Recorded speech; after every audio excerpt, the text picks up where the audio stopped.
Welcome back, my name is Parapiku, and this is the After Action Report for The Last of Us Part 1.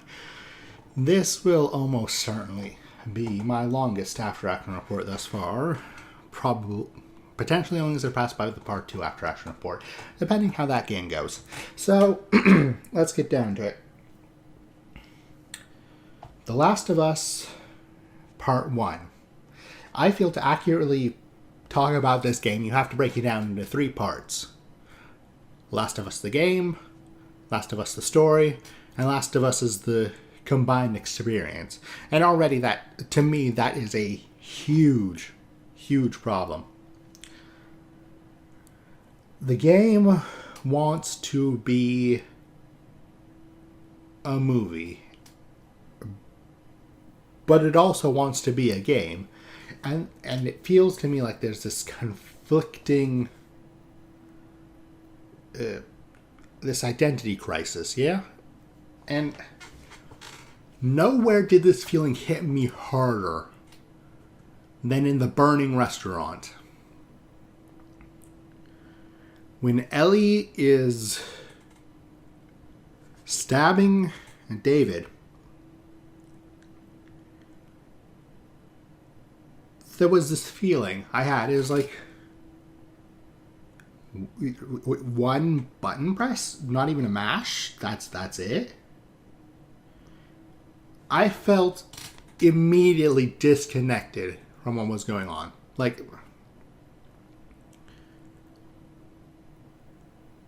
for a game, there's a deeper level of connection you have with a character. When you're playing as them, you're controlling their actions. If they die, it's because you screwed up usually. And I'll get to that later. But, yeah. And as for the contents of the story itself, it was just painfully average. Like, take out Ellie and Joel, and what do you have left? This game is literally made by Ellie and Joel and their voice actors. Without Ellie and Joel, this game's just another zombie apocalypse story. With not even a creative bone in his body. And that's kind of... On the one hand, I want to praise them for making characters that are so good that they could hide the fact that the story itself is kind of mundane. But on the other, it's kind of frustrating that people got so thoroughly bamboozled that even to this day, almost every gaming critic outlet has The Last of Us at 10s or 9s. When the story alone is like a 7. And again, only because Joel and Ellie are so great. I don't really think I have much else to say about the story. It's just... Well, I do. But that'll have to wait till I start talking about the DLC. Anyway, let's talk about the gameplay. Now, I'm aware that I got a little heated during the gameplay. And some of it is probably my own fault for picking Survivor and being bad at video games. But I'd like to think that I had some legitimate criticisms of the way that the game is built from a gameplay standpoint. The fact Joel has to sling his backpack over his shoulder, you have to hold X and scroll through the weapons, and the game doesn't even pause around you. There's no weapon wheel. Like Mass Effect, a game that came out almost 10 years earlier, had a weapon wheel. I don't know why they felt like that was by far probably the clunkiest, most awful thing I could think of in this game. And then there were the QuickTime events. Good QuickTime events. are a rarity. So I don't necessarily hold it too harshly against Last of Us that there are quick time events. Excuse me. My issue is that there was no consistency in the quick time events. Like in God of War, most of the quick time events have context, yeah? Like when Kratos sticks his thumbs in Poseidon's eyes, the quick time event is for you to use the analog sticks pulled into the side. That makes sense. There's context to it. But in The Last of Us, the fact that the game couldn't decide on square or triangle, holding triangle, tapping triangle, or mashing triangle, that's a big problem for me. There was also no standardization of the QuickTime events. Like, certain events felt like they should be QuickTime events. Certain events that were QuickTime events felt like they shouldn't have been.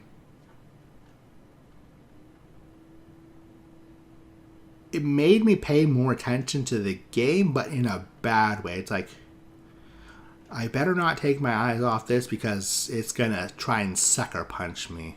That's not a good feeling. As for the guns, the gunplay was fine. I didn't feel anything particularly wrong with it. But I'm also not like an expert in these things. As everyone knows, I'm a terrible shot. Even worse on controller.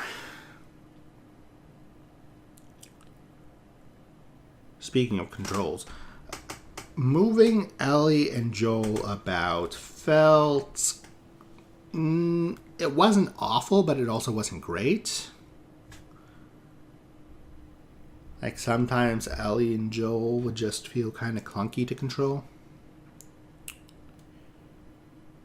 And before I go off of this section, there's one last thing I want to talk about. And that is the enemy AI.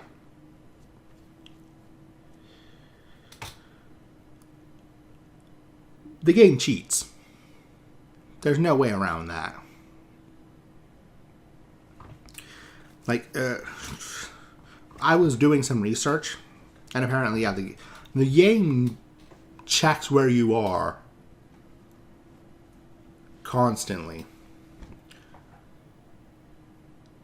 So, and then it relays that information back to its puppets. And yeah. So, and then there were also like points, like in the cabin, the abandoned hotel where I showed you all, where the man was just, I'm going to stare in this window, even though I have no reason to believe Ellie would be in here. I'm just going to stare at it until she comes. And it's like, no, sir, no, sir. That just feels no. It feels kind of like cheating. And it also... I had stealthed my way around them all. And my reward was a forced combat section. Because that man, there was no way to not be seen. There was no clever tricks or stealth. And that's another huge issue. Now that I think about it. The game isn't clear about the rules of engagement ever. Sometimes you have to kill them all. Sometimes you can sneak around them. And the game never distinguishes what time is which. And it's actually frustrating when you think you're so clever and got to the end of the area, and oops, no, sorry, you have to kill them all. And it's like, it just feels bad. Now then, the DLC, Left Behind. The Left Behind DLC is a mess. In more ways than one. After the hospital, when Joel gets his spleen punctured, or whatever gets punctured, and Ellie drags him off, and in the main game, it skips right to the middle of winter with all that noise with meeting David. David. Like I said in the gameplay itself, why do all the religious people have to be crazies in these games? It's so boring. So overused. It's just... it's laziness. Pure and simple laziness. Anyway. There's the whole stretch of time when you're like, well, how did Ellie manage to drag Joel to this place all the way from the hospital? How did she patch up his wounds? How did he survive this long without proper medicine? Because at that point, especially since Ellie asks them for penicillin and stuff, you're like, has she not been able to find medicine for Joel this whole time? Or has she only been able to find very, very little, or what? And it's... the fact that they take that chunk out of the game and then resell it to us as DLC is frankly insulting to me. Like, I find that to be absolutely repugnant business practices. And then there's the other half of the DLC with Ellie and Riley.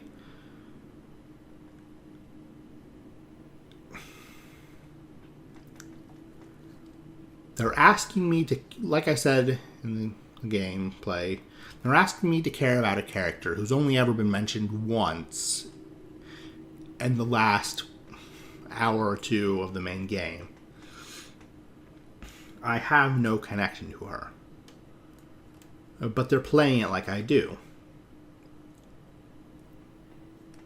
Even further, the transitions between the two times. There's no rhyme or reason for it. There's no transition. There's no feeling of continuity between the two. Why are we seeing Ellie's backstory when she's searching for medicine for Joel? What do these two things have in common? I suppose you could argue that they have in common the fact that Ellie is afraid of losing someone again. But the game doesn't make that clear. There's no point in which Ellie is like, Joel needs medicine or he's going to die. And maybe I'm asking for it to be a bit too overt or something, but I don't feel like I am.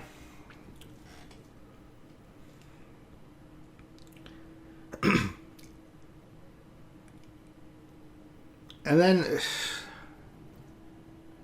so basically, for the whole DLC, you have Ellie trying to save Joel. Or trying to get the medicine to Joel, which is super serious, and she's getting hunted down by those self-same idiots who've been stalking you for most of the back half of the game. And then on the other side, you have water gun fights. And it's just so tonally dissonant. They don't belong together. No, sir. No, sir. And what really gets me, when Ellie kisses Riley, you know how this story ends. You know they're about to get bit. You know that the romance is doomed.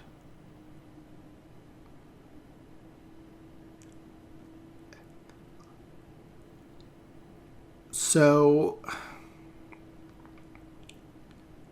it feels hollow to me. Like,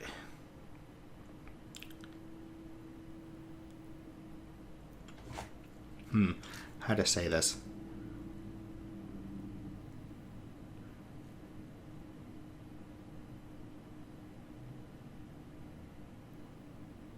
There was no indication before the DLC that Riley was particularly important to Ellie. There was no hint that they were in any sort of, like...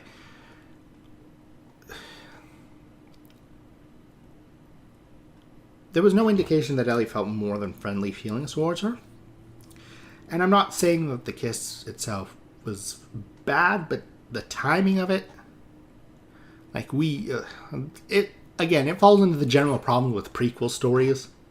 Like, we know how this story ends. We know that this is going to fall apart. Is it tragic that potentially Ellie's first love gets bit within a couple of minutes of their first kiss? Yes. But as a writer myself, there is something that...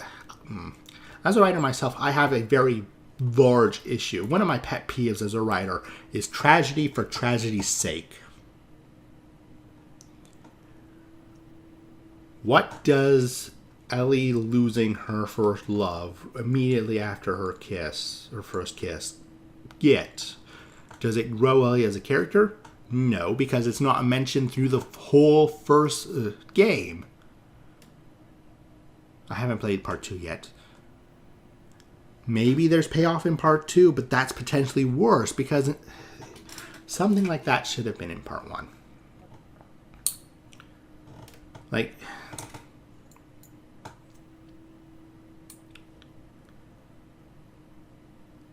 Ellie and Joel could have had this really sweet moment where Ellie's like, I know what it's like to lose loved ones. And Joel's like, what do you know about losing loved ones? And then Ellie opens up about how, like, she lost her first crush to the zombie horde. And it's like, and that would be, like, a real sweet, tender moment.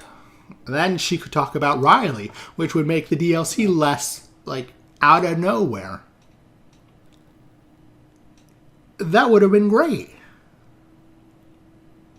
But instead, it's like... Instead, we got what we got. We can lament what we could have got till the cows got home, but it ain't gonna change nothing.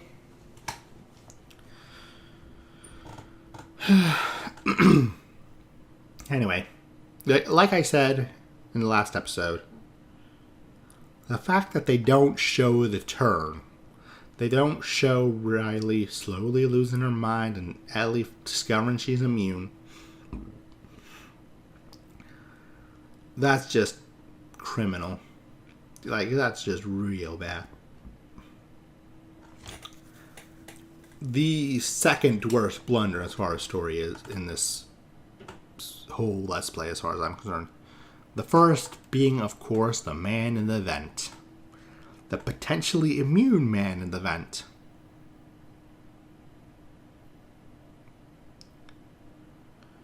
I've talked with friends about this since I discovered the man in the vent. And they've argued that Ellie not being the only immune doesn't really hurt the story because it would be like winning the lottery. Yeah, someone being immune, finding them.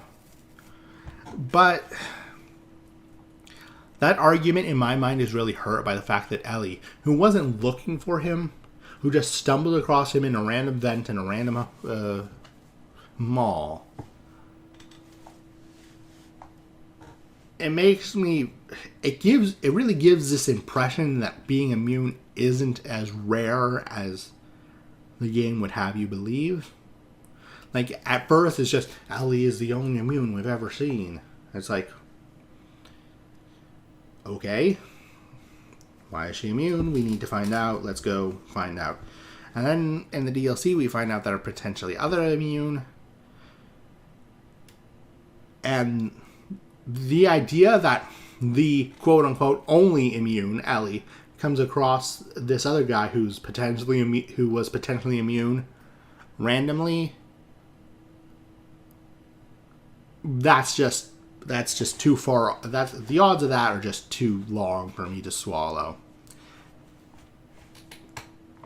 That's just my feelings on the matter.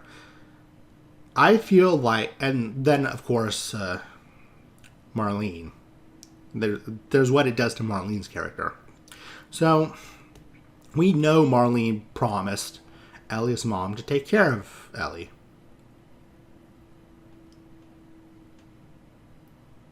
And it doesn't seem in keeping in character to me that Marlene would willingly kill Ellie if there was another option. So either I really misread Marlene's character, or she doesn't know about the other immune.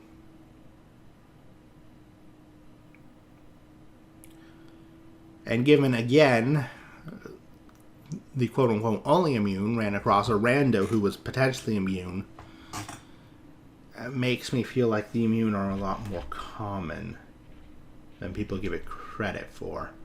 And the only reason we don't know about more immune folks is because, well, obviously, if they don't know they're immune, they're going to do everything in their power to avoid getting infected. So there's no way to test their immunity. Just my thoughts on the matter.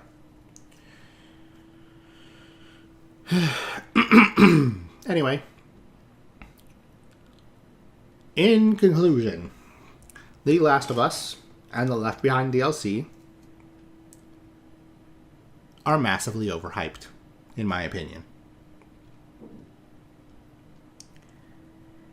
It's a 6.5, maybe a 7. But I can't give it more than that. And it's a shame, because I came into this game expecting to really like it, because I've always heard such great things about it. The 10s and the accolades and the awards, and it's like, and then this is the game I have heard praise these long hours. It's just,